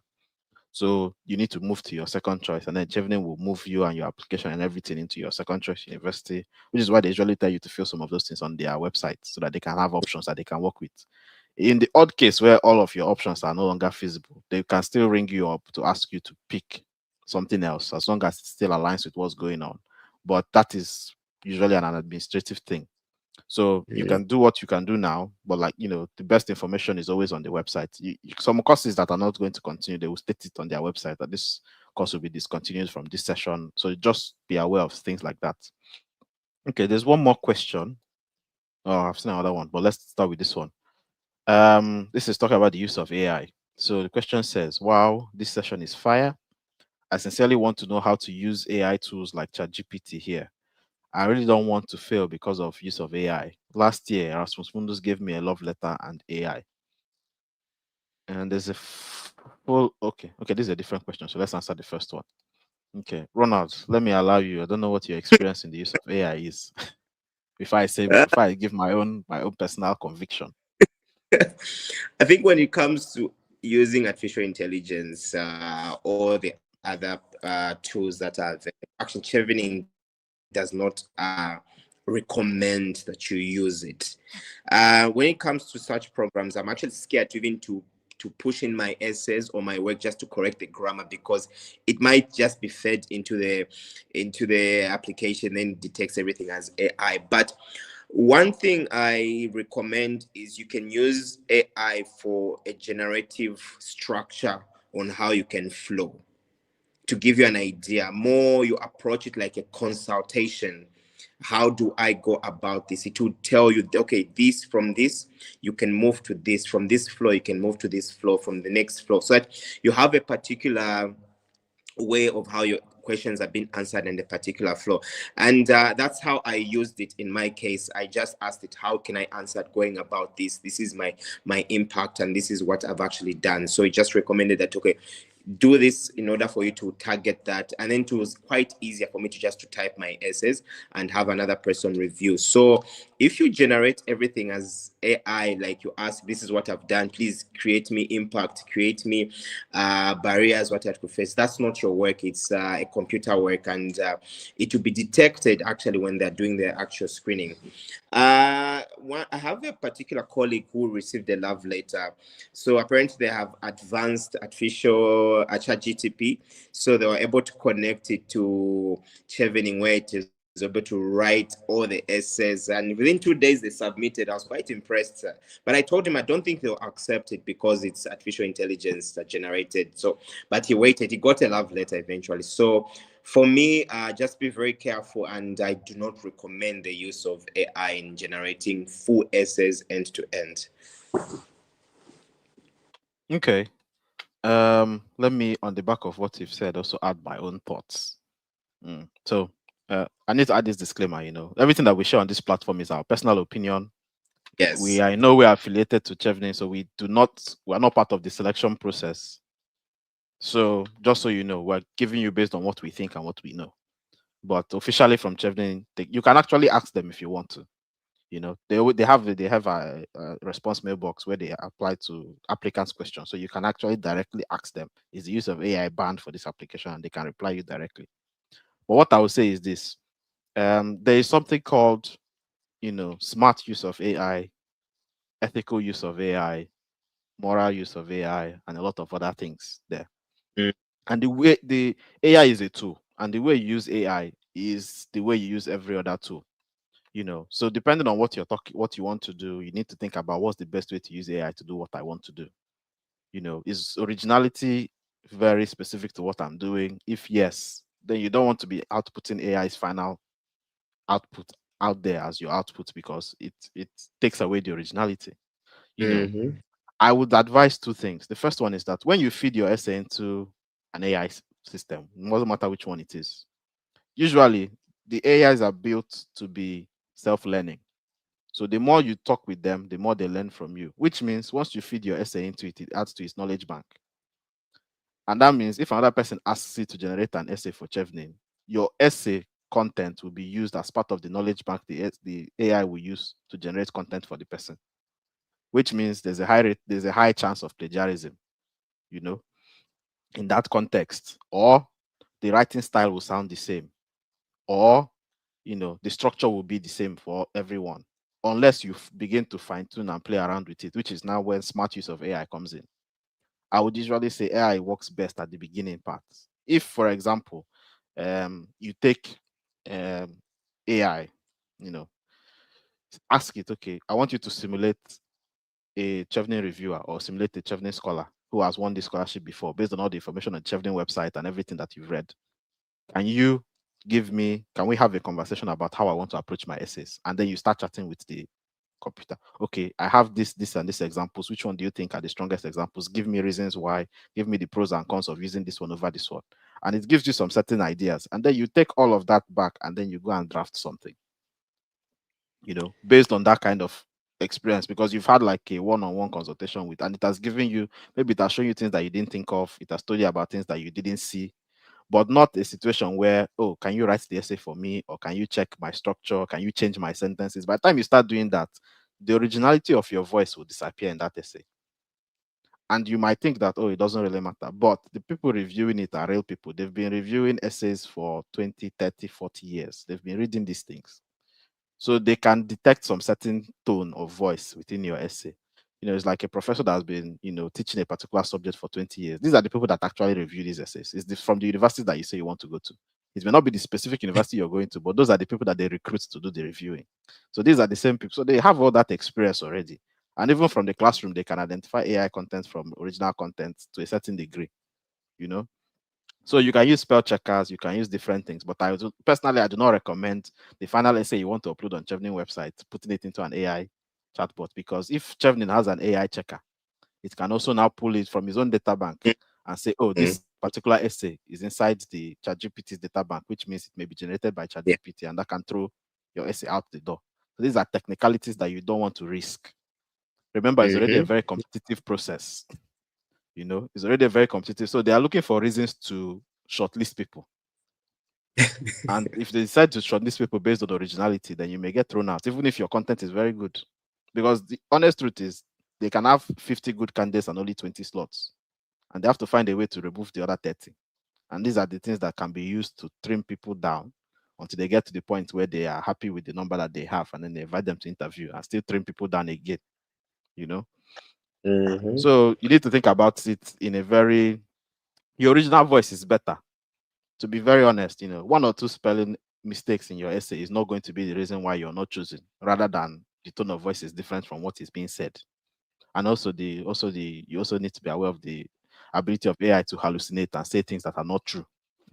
And you don't want that also coming into the content that you're writing. So, there's a lot of ifs and whens there. I don't know how Chevening does their sifting and their sieving, but this is my own 2 cents, because even when you start doing your masters in school, these are some of the things that you will still experience when you're given an assignment, and some people will just get one chatbot to write the assignment and you think you've passed.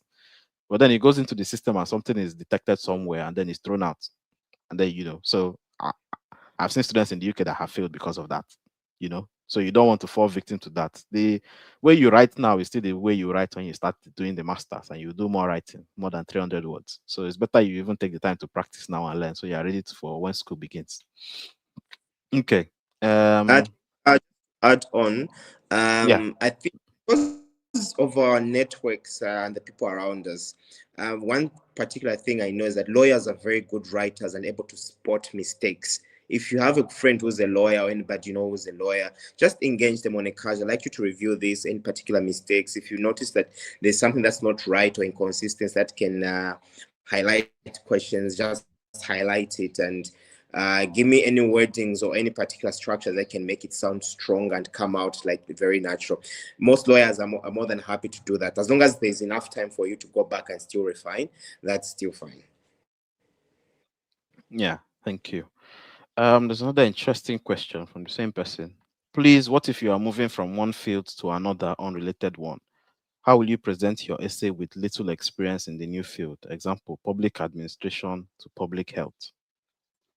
Let me say something on this before I give Ronald the mic. So, moving from one field to another, you use the word unrelated one. And I think that's very restrictive in the way you ask the question. Because the truth is, from my experience, all fields are related in one way or the other. Because even in public health, public administration will play a role, whether it's the administration of the hospital or the administration of different institutions that come together under public health. Because it depends on what you want to do in public health. Are you going to do outreaches? Are you building policy? Are you building institutions? So there's different ways. So it's not that it's unrelated. It depends on what you're doing, whether what you're doing is related or not. Fields can be related in whatever way possible. You can think of 2 fields that you think are not related in any way whatsoever, and you can find a connection between both of them. It doesn't really matter. I've seen someone that got a scholarship to study something related to, archaeology and transportation. And sometimes you think about those things. I've also seen art and transportation. and you may begin to wonder, oh, what does that mean? But the truth is, the way that, as a transport person, I tell you that the way train stations, bus stops, airports are designed has some psychological influence on the way we use them and the way we behave and stuff like that. But you may not see that on face value. Anyway, so think about it that way. How can you relate your previous experience to the current thing you're going into? Why are you going into that new field? Is there some experience you're bringing from your old field to the new field that can bring them together? Or are you just trying to do something entirely new? And if so, it may be even interesting to mention why the change and what has spurred you to make that change. And that may even be your driving force and your key point. So it depends really on what you're talking about. But you just need to do that introspection. Why am I even changing from this field to that field? What is the driving force behind it? What am I aiming to achieve? What are the skills that I can transfer from my previous field to this current field? What are the networks I can leverage? Because it may be that the networks from your former field are very essential for what you want to do in your new field and makes you a very special candidate in that field to achieve some certain things that maybe traditional people in that field may not be able to achieve. And that may be your selling point. So it's just a matter of, the way you look at it, the way you think about it, the way you go about it, and, reflect a lot. We've said this is a very big journey. So take some time to just think about the content you want to put out. I think to add on to that, I think, like you have said, it's always good to identify the gap that you've noted. The gap will always be your bridging point of transition. There are some health experts that are going into data science because they've seen the gap between health and data. Myself, I'm a testimony. I'm moving from business to technology because I've seen the gap between technology and business. There are some obvious some people that are in health that is related to climate change, the effects of climate change on cancer, uprising cancer cases. So all those, you have to find a common gap. There's always a common gap. You can actually use AI in finding the common gap between public administration to public health. And I'm sure your essays have got a way of connecting to the point that they'll actually reach you to the end of the bridge, that you're able to close the gap between public administration to public health. Is it that the administrative purposes in health are not run effectively, or there's a lot of the data inconsistencies that you want to do the administrative part to be brought to public health? So those are some of the things you could think outside the box and have your winning point. Okay, thank you. So yeah, like we said, you need to think about it very, reflect, take some of the things we've said, work on it. You probably come out with a better, position on what you want to do with it. Another question. I'm preparing for an undergraduate degree, the Global Career Scholarship. Do you want to check out my personal statement and study plan? Okay, so well, this question is not related to the current discussion, but I would say, you can try and reach out. We can see if we can help you out with anything. But I would move to the next question so we can just keep to the discussion because of time. Another question from Precious. Can one apply for different programs to the 3 different schools? Example, leadership in healthcare, advanced nursing, oncology nursing. Okay, Ronald, you can correct me if I'm wrong, but most of the time, 2 programs in the UK may not bear exactly the same name but can have similar content, while 2 programs can have the same name but very different content. So the title of the program is, to be honest, it's not very important. What is important, like we said, when you're talking about the study, you need to talk about the specific things. Why this school? Why this course? If there's a particular module that you're looking for, or a particular research area you're looking for, and they're having it in leadership in health care in one school, and they're having that same content under advanced nursing in a different school, having that same content under oncology nursing in another school, then you are in line. But it's when you're trying to mix 3 different goals for 3 different programs, that's when you start going out of line.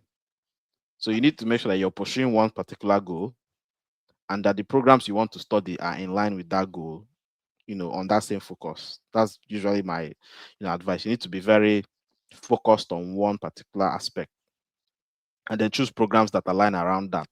And there's always a reason why your first choice is your first choice and your second choice is your second choice. Your first choice has something very unique. Your second choice maybe does not have something as unique, but it has something still to offer, and so on and so forth. Ronald, I don't know if your experience with that is different while you are I think, researching schools and degrees. yeah, you are right on point. The Chevening website actually explicitly mentions that you can have the same program with similar names, or the particular program might have different titles, but the content is similar. So, like you've mentioned, leadership in healthcare, and maybe you're trying to pursue advanced nursing or oncology nursing. Perhaps there's leadership, a module on leadership. So you might find yourself killing two birds with one stone. So similar programs, or the content of the programs should be similar. Okay, let's see. So, do we have more questions? I think more, as we're taking questions, more are appearing. There's another question here. I'm interested in smart security, Korean University through. Okay, I think this is from that same previous question, a follow up. So, like I said, you can reach out later on and we can see what we can do about that. Yeah, yep. Same question. Please, can I reach you? Please, can I reach you? Okay, so I'm going to answer this at the end, this particular one. This one just came in. Speaking of modules, how will you really know the content of a particular module? They may describe it, but it may not really sound like what you thought it is because of regional differences. Ronald, do you want to take this one? Yes, I can. So content module is viewed actually when you go to the particular website of the school and you click on the particular module. Let's say advanced health techniques. Then you click on that particular master's program. Of course, there'll be modules, but they'll also give you a prospective brochure where you're able to see what exactly you'll be studying in detail, how it will be assessed. Is it through academic writing, through research, or through group studies? So all this information is actually available on university websites when you do a much deeper research. So you should be able to compare if you want to go maybe to Lancaster University or University of Sussex, and there are similar modules. So when you look at how it's assessed and what exactly is being offered, you should be able to make that particular comparison, which one gives you a competitive advantage and the leverage in terms of your career goals and your studying. I remember, maybe I digress from here. My first choice of study was actually to be in London at St. George University of London. I wanted to study financial technology and innovation. That module, that particular master's program was my first choice. But when University of Glasgow came through at a later stage, I had to change it during my interview stage. But the reason why I changed is because there were certain modules that University of Glasgow was able to offer me that City St. George didn't have, and it proved that it was a leverage for me rather than being in London where it's expensive, but at least Scotland was much cheaper and they are quite cost effective in my case. So on the website, when you log in, just click on the course details, course content, modules. It should have a breakdown on what is being offered, and you should be able to do that comparison. I don't know if you can add something. The only thing I would add is, the information is there on the website. And if you don't really understand it, or you think that you don't really understand it, my advice would be to reach out to the school and ask them some specific questions, because UK universities, they market their programs. They want people to study them. They want people to know about them. So you can send an inquiry to either the department or to the admissions team or whoever to ask some specific questions about that program that you may not have understood from the content on their website. That may even serve as feedback, and they may update the content on the website to answer some of those questions that you've asked. There's always the frequently asked questions, but if your answers are not already on the website, you've checked through it, you don't really, or you have a particular thing you're looking for and you want to know if this program offers that thing, you can reach out to the school and ask them. They'll be able to answer your question. That's one advice that you can give. You can use the chat function, you can use the email. If you can put a call across, if you think it's something you can do, you can put a call across and ask them as well. To be honest, they are very happy. It's just like when you reach out to a professor, ask them about his research. They're usually very enthusiastic to tell you about what they are working on. So just ask them, they'll give you the information if you are not very sure about what you are saying on the website for any reason. Okay. Let's see. Do we have more questions? There's one more question here that says, how can one answer a question generally on scholarships about why did you choose this particular institution, but you have forgotten the instructions selected? I'm not sure I fully comprehend this question. Ronald, I don't know if you do.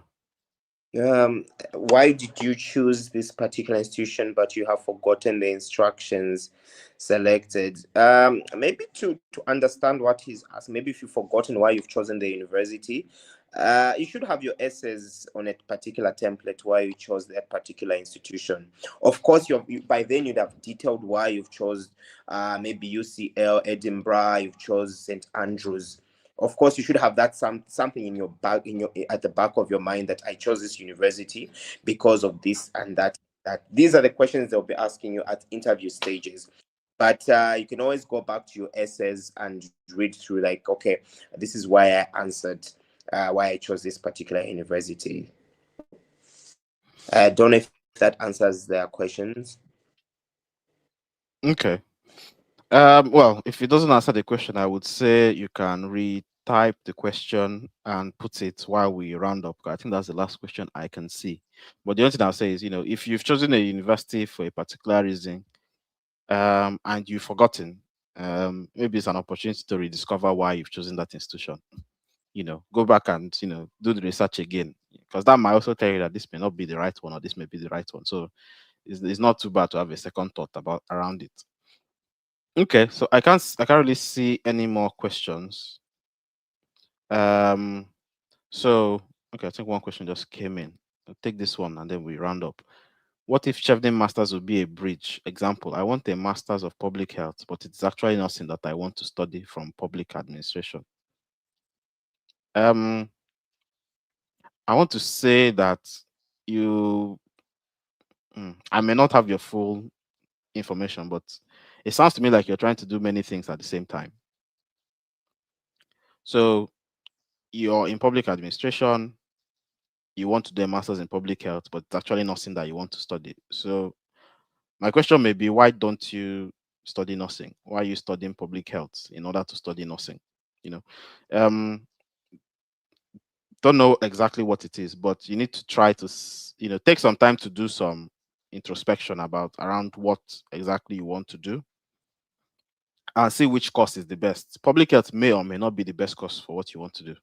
So you need to actually do that research to be sure that you're actually studying what you want to study.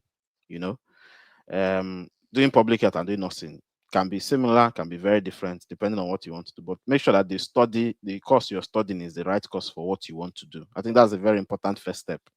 Don't choose a course because of the name, because the name of the course is not really what you're getting. You know, masters in this or masters in that doesn't really mean much. It's the knowledge that you get, the experiences that you have, the insights you get from that, and even sometimes the connections you make within the class of people studying what you're studying that may be vital to the success of your career. So it's not really about the name of the course you're studying, like we've said. It's more about what's the content. So choose content that is relevant to what you want to do. That is my best advice to give. If you know that this is what I want to do, choose courses that are relevant to what you want to do, not because you're trying to, bridge some certain things or make something look nice on your profile. That may not be the way to go. So saying that Chevening Masters would be a bridge is one way or another already explicit, because Chevening Masters is a bridge. I think the reason why, the whole point of the application is to ask you, why should we give you the opportunity to use us as a bridge? Because even if you are still in the same field, it is still a bridge to get from one point to another point. So you need to take it a little bit. Okay, I think there's a follow-up that came into the chat. Let's see. It is because as someone from a non-nursing background, you must complete prerequisites so that master will be a bridge. Okay, so you want to use this masters to get into nursing. Okay. Well, that's a different conversation altogether. I cannot really advise on that because it's not my field. So it may be good for you to get in touch with people who have done something similar to what you're trying to do, to see if this is the best way to go about it.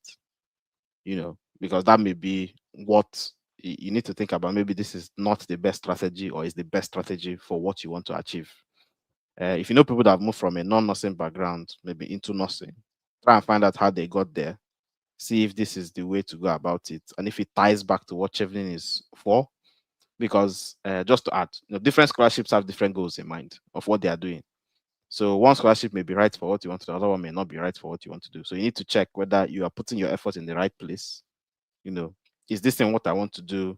As long as you can put it in a way that Chevening will understand. To be honest, they will consider you no matter what you're doing. I mean, I think they've seen scholars. I think there's been a Chevening scholar that was in their 60s or something like that, and they wanted to switch careers at that point, and they were awarded because they were able to show that they want to do something. I think something they were doing, something you're doing as a different from your day job that's on the side. You want to now go into it full time because you're seeing more impact on that side. It's all about how you describe it and how you make it tie into your goals, Chevening's goals, the priority areas. We've talked a lot about that, SDGs, and there's a lot of things there. So there's a lot of things that need to come together to make it work. So I would say, try and reach out to people that have done what you want to do, get their counsel, see what they are talking about, and then, pull that all together. Okay, so I think that's the last question that I can see. So Ronald, do you have any last words before I round up and close the session? I know we've been on for 2 hours now, and I apologize for taking so long. All right. My best advice, this is what somebody also gave me. You have to remember this is a competitive scholarship. It's a competitive program. You're competing against others, not only from your country, but even other scholars. So you have to really up your game. You need to be above par for you to go in. They call it the 1% scholarship. Out of those thousands, that hundreds and thousands that will apply, they'll get that 1%. So when you are writing your essays and fine-tuning and doing research, just remember that this is a 1%. It's not a general scholarship where everybody, let's go on board, let's take it to the UK. You need to give them a reason why they should invest those thousands of pounds into your education and offer you that networking opportunity to study in the UK for your masters, as well as create impact and drive sustainable change in the community. Okay, thank you so much. It's been a wonderful conversation with you, with Sarah, who has had to drop off because she had other engagements. There's a few things I see some stuff going on in the comment section, so I think it's good. So I'm going to do 3 things now. The first thing is we have another session coming up soon. I think you can see it in the banner. We have other sessions that are coming up, and there's a session coming up tomorrow. At least that's the one that I can talk about. Let me pull that one up. That one's on Erasmus Mundus scholarship. When we're going to talk about good enough is not enough. So a little bit something related to what we've said here. You can have all the right credentials, but you may not have all the right information the right way, and that may be what may be the deciding factor. So we're going to talk a little bit about that in regards to Erasmus Mundus tomorrow, the different panel of speakers. So if that's something that's interesting to you, please join. If you know people it may interest, you can also share the link to join. It's on the same platform that you're on now. We're going to stream it as well on the same platform. Tomorrow's session will be 5 p.m. GMT. So depending on your time zone, you know what time that is to convert it and know when to join the session. So that's one. The second thing is if I take off the banner so that the names of the speakers will show, then I'm going to just say this one. Yep. So bring that up again. If you look at the screen, you can see the names of the speakers. For the person I was asking about contacts and email, personally, this is my preference. I prefer if you connect with me on LinkedIn and send me a message. So if you take my name, search on LinkedIn, you see my name there, you send me a message. General advice to everybody, some people may already know this, but if you've not heard it before, when you're reaching out to people, it's usually good to be sharp and short, concise. We've talked about the 7 C's of communication on this platform before. There's a lot of things, but being concise and being clear is very important with communication. So I always give the example, don't connect with me, come into the chat and type hi and just leave it there, because I don't really know what hi is.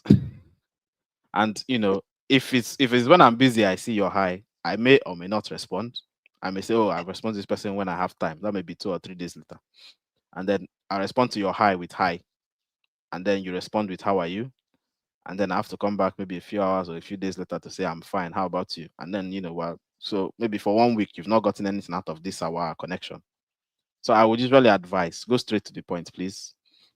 Hello, I am so person. I'm connecting with you. I attended this webinar session. Mr. Ronald, you spoke very well on this topic. You're working in the area I'm working in, and I want to connect with you because I think you'll be a prime contact.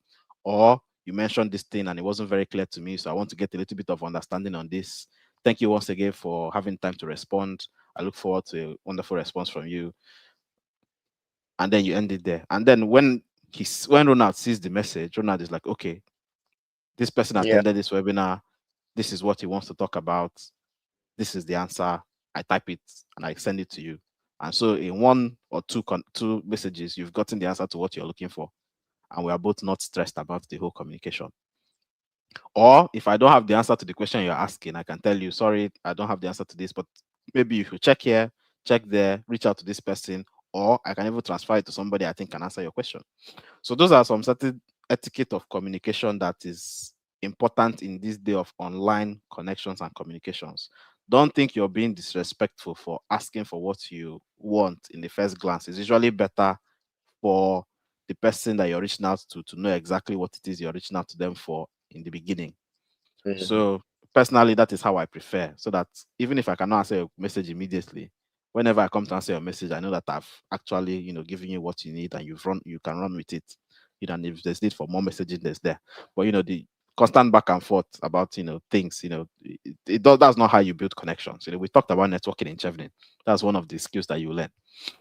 So take that away as a breakthrough. So the person has asked whether I can connect with me. That's how you can connect with me. I don't know much about what you're applying for, but maybe when you connect, you can try to work something out and see if that works out.